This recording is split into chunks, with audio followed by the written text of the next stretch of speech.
Welcome back to Batman Arkham Origins. Back in the Batcave after one mission. I noticed that they made the vehicles look a lot more Nolan trilogy-ish. Again, just the time it came out. Yeah, I know. Yeah, Also, look at that poppin'. I'm a little irritated by that, though. I get the feeling that they're doing it also in part because they want Batman and his gizmos to look a little bit more retro and unrefined compared to Arkham Asylum and Arkham City. But at the same time, I kind of appreciated the Arkham games up until this point for having their own visual style. They felt like a self-sufficient Batman universe, you know. But here it's, quite transparently tapping into other Batman media and not for some silly unlockable costume either. Also, they changed the skill tree. Oh, of course. Is that a good thing or a bad thing? Every Bad thing because the one in City was so good. Yeah, it kind of was, and I don't get why they changed it, to be honest. Basically because you could choose the experience multiplier from the get-go and just kind of break the game in that regard. Because the experience multiplier thing is much later in the combat skill tree. So you have to get stuff that you may not necessarily want in order to just progress. Like you have to upgrade your combat armor to get like the blade dodge takedown, or the critical I want. Yeah. I am a little cynical about every game on the fucking planet needing a skill tree system nowadays. But, I'll give the Arkham games a bit of a pass because they started doing it in the early days of that trend. It's one of the easier RPG mechanics. Skill trees are the new QTEs. Yeah. The one in Arkham Asylum was really unrefined. It was just a list. A horizontal list that was really ungraceful to navigate through. So, turning into a tree of some kind, makes it just more pleasant to interact with. Don't you love it how this game advertises 8 deadly assassins after Batman and you realize you took out one of them in the opening boss? It's like Bruce Pilgrim versus the world. I was about to say 7 deadly X's. Well, you do have 7 bosses left, don't you? Yeah. Oh, Deathstroke, the QT master. Man, this Mega Man game is certainly a lot darker than the rest of them. You just have Batman going. It would be cool if you got different kinds of weapons from the bosses, like a flamethrower from Firefly, a badass, totally not ripped off from Metal Gear Rising staff from Deathstroke. Unfortunately, this game is very linear, so yeah, that would have been an interesting turn of events where if you could take on their missions separately. The only one you can kind of do that with is Lady Shiva because she's a side mission and not relevant to the plot in the slightest. Yeah, because when you think about it, as you're proceeding to try and incarcerate Black Mask, you just take down the goons as you go along. And considering how little that does to advance the plot, it's more like, hey, you probably could have gotten away with making it a very Mega Man Remind approach. me, did they do anything interesting with Deadshot? Like, say, the obvious thing of making a Metal Gear Solid sniper boss out of it? No? Oh, nope. Okay. They really had to stretch for the bad guys in this. Sort of. I mean, most of these a few of them are big names because obviously you have Bane, you have Wow, Deadshot. Bane looks like we just went from the from Arkham Asylum and Arkham City where he's huge and really complicated looking, kind of like something out of the old Batman movies, to be honest. And here he is in his fucking Resident Evil 2 remake form where he actually looks super practical for no reason. But yeah, to the villains, half of them are big enough names. Some of them are kind of low key though, like Copperhead. Yeah, into this game, I didn't know who Copperhead was. I don't mind them drawing from the low key ones, to be honest. No, I don't mind either. It's just I wish they did more with them. What I really wish they did is stuck to their guns on the low key villains and not made it another Joker game. Yeah.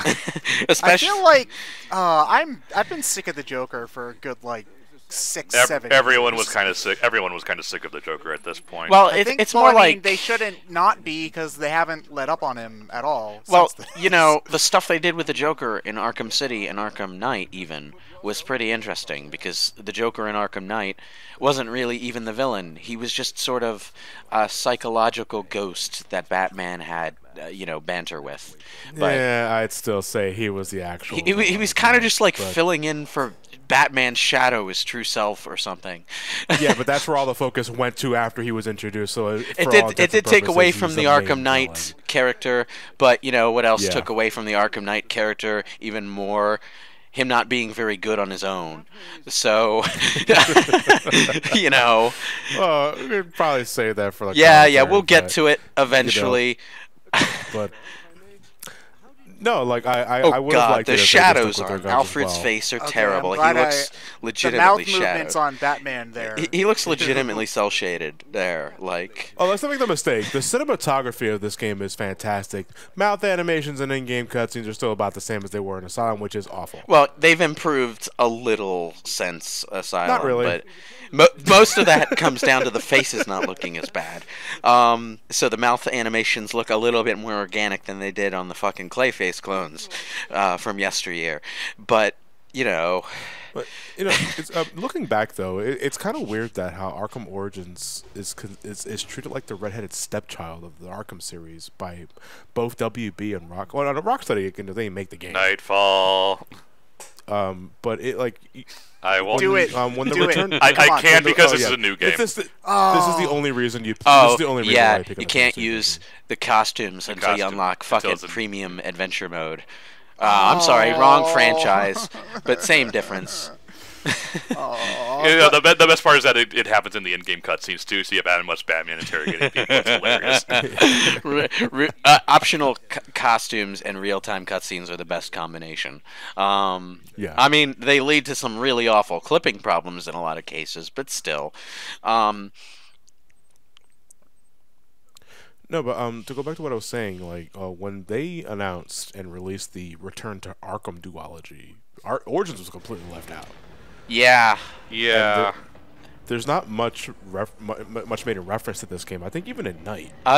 Doesn't. I think part of the reason is probably that Rocksteady only really had the know-how to port their own games. Unless it was outsourced, in which case there's no excuse. But the porting jobs on those versions weren't very good anyway.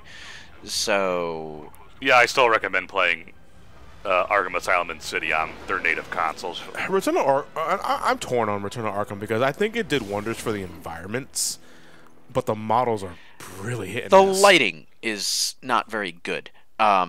Is another thing. Like the entire visual tone of whole areas of the game and whole scenes is just radically altered and not in a very good or considered way. So it's not the best port. I like to think that at some point or another, Origins might get like a second wind in like some sort of re-release or some what have you, because it's not as if the efforts of WB Montreal went to nothing after this game was announced. They were in charge of the background DLC in Night. Yeah. Which is really obvious when you look at the cinematography of that Yeah. DLC. Well, that's why I'm saying when people were like, "Oh, WB Montreal's going to do rumored the next Batman game," it's like, why? This is a good game. It's interesting. I don't want to. I mean, we'll be harping on parts of it for sure, but on the whole, it's still a good game. It's interesting Not as that City, they but did it's the a good Batgirl game. DLC specifically, because that's like the only DLC I actually liked.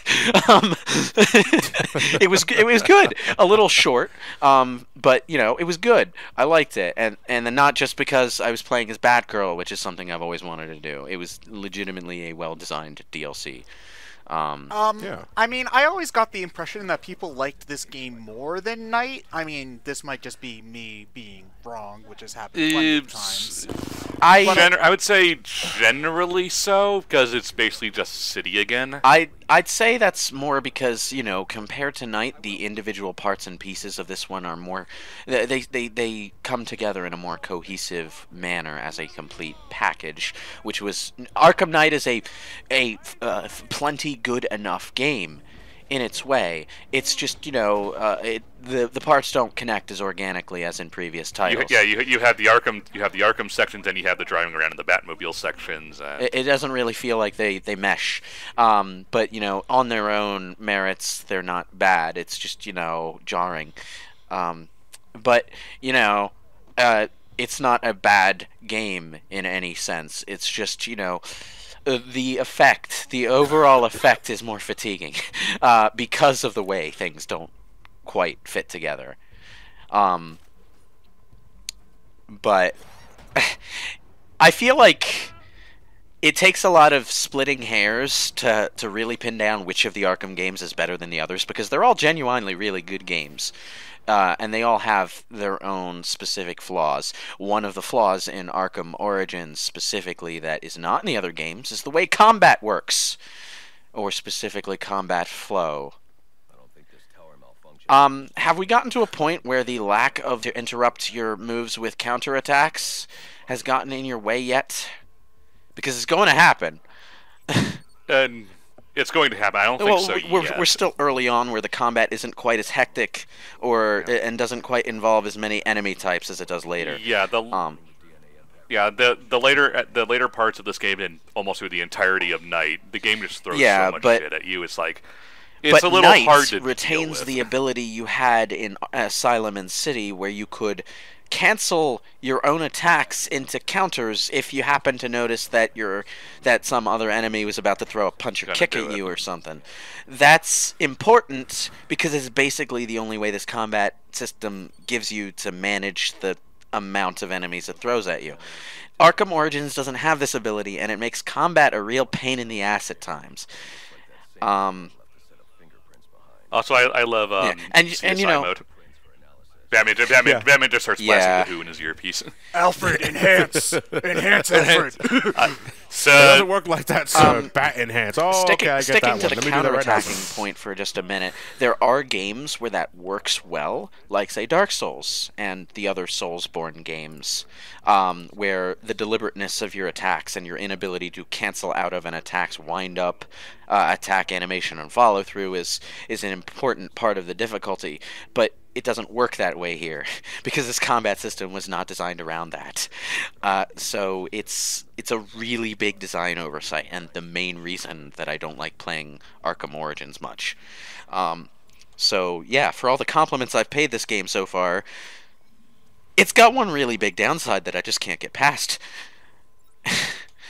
Well, it seems it's something that you do a lot is the big thing. Like, if there's a game with, like, a specific issue in, like, one of its main elements, then it doesn't matter how good the rest of the game built around it is. Because, like, fighting dudes is one of the main things you do in this game. Like, there's exploration and stuff like that, But it's like, basically, imagine a JRPG where, like, it had fantastic dungeon design and great story, great music, but a terrible I can imagine plenty of them. Most of them start with Phantasy Star.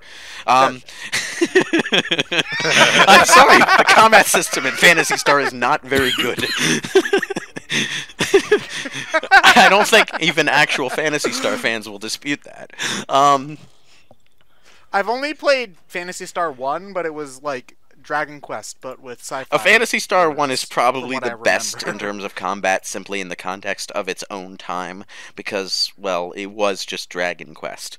But that was like 1987, and they didn't have It's 2 and onward where things, specifically the interface, start getting weird. So... Have you played 4? Because I hear from a lot of people I've played 4, and I would say 4's combat is better, but not great. I need to give the rest of the series a shot at some point. It's on my to-do list. And I did download that Switch Genesis thing, which has 2, 3, and 4. So Phantasy Star is one of those series where you have to just accept that the combat is going to be a pretty jank-ass mess, because the other elements are just really, really good. But... Another news. Hi, Edward. This is Riddler stuff, right? Yep. Is this when... Because people have always hated the Riddler stuff in these games, right? In Asylum and City, they were pretty fun because you actually used your gadgets cleverly a lot in the environments. Here, there's just a lot, and it doesn't lead to anywhere. And in Arkham Knight, there's just way too much. It's way bloated. This is just kind of like, hey, it's Edward Nygma. He's here because he's contractually obligated to be your collectathon in an Arkham game. But in Night he was like about to murder people, right? Because from what I remember, it's not so much the story implication; it's just that there's way too much. Well, it's just from what I remember of Asylum and City, he's just like, hey, Batman, do you want to solve my riddles? And he's like, you know what I want to see? Things to do right you now, know, dude. You know what I want to see anyway one of these games do? Fun. That weird ass arc where Riddler became a hero for a while. Oh, you mean before? Oh, did they never resolve that? Did he just stay a good guy until the reboot? No, Flashpoint happened. And we never got a resolution to so that. there's an aborted universe where the Riddler A. became a good guy, and in a stunning twist that no other supervillain has ever experienced, remained one until the end of his days. Okay, maybe Harley Quinn will be half as lucky. Oh wait, so I saw the bat thing up there. I thought this was before there were bat. No, that's a marker, just to let you know where to go. Oh no, but I saw like one on like the moon. Huh? No, the thing in the environment. It was like there was like a Batman symbol on the moon. The signal, that's just tell you where to go. Oh, okay. So this is before. But then who put the bat thing on the moon? That's just a game. Does Batman own the moon? Yeah. I mean, he probably could. He could afford it. It's not the moon. It's just the bat symbol that's just projected into the clouds. Just a way mark. Just a way. I mean it. Yeah. So does Batman own the clouds? Does he own the weather? No. Can Batman buy global warming and make it go away? You're overplaying the logic here because there is actually a legitimate question to ask about the bat symbol. It doesn't exist yet. How much? It doesn't exist yet. The bat symbol hasn't been built. It's just a game ego here. Kind of like how bats fly out to represent experience points. They didn't have to do it, but it was a fun stylistic touch, and I'm glad they did. But you know. But I still have to ask: does Bruce Wayne own the rain? And if so... No, that's the weather wizard. Okay, the DC Comics universe before New 52 had this really weird dynamic between Batman and, of all people, Power Girl, where they both had these big multi-billion-dollar corporations, but Batman openly sort of acknowledges to Power Girl at one point that he wasn't doing half as much with his as he could have been doing, because she actually went full stupid with it and started doing weird sciencey stuff, including the gray goop, so that she could improve the world with her many multi-billions of dollars that we have no idea where they came from, because the only reason she has a job is because the Justice Society set her up with one. I have no idea how this made sense, but it was worth it just for that moment where Batman acknowledges that he was being really stupid about actually having this company and not doing anything with it. And then Batman Incorporated happened. Well, I mean, he's only putting $50 million a month into bat gel technology. I'm sure he's being very responsible with his. I mean, he's a philanthropist? ? So he could be like. He funds basically every good part of Gotham as best he can. Here's the thing. Like, I know it's a funny joke to say, like, oh, Bruce Wayne could be a better superhero than Batman ever could because all you have to do is like build a school. Or whatever. Well, it's just one of those. It's one of those. There's no story without. Yes, I mean that's true, but it is also a good character thing, I think, because a Batman who acknowledges that Bruce Wayne is more helpful to Gotham than Batman would actually be a really interesting story to go down. At least for like, if you were going to do like a final Batman story. It doesn't even have to just be Gotham. We have at least one real life example of corporate rich people actually really helping the world with like the vaccination of polio in India. You know, he could be doing shit like that. Has he ever? Yeah, and I mean like it's nah, fam, we got just as bad. And I mean, I feel like it's also a difference between Marvel and DC in that I feel like Batman eventually would get the self-awareness to realize I could be using my money for something way more useful. Where Tony I feel Stark's like, I need more Iron Man suits. Tony Stark is like, pretty Tony Stark transparently is transparently kind of an asshole. But yeah, so like I feel like Tony wouldn't ever realize that instead of making Iron Man suits number 300 to 6007, I could end hunger in 4 continents. Or invent technology to make everyone's lives better. Well, nah. You know what? I'm gonna make another Quinjet. Go me. I need this new Iron Man suit specifically to combat this one C-list hero that's never shown up End before. hunger is actually an exaggeration of what Tony Stark could do, but he could do quite a lot, but he doesn't. No, he probably could. You do not realize how much I'm talking logistics, not just pure money. Here's what Tony could do. He could set Peter up for a life he's not poor anymore. Yeah. Yes, he could.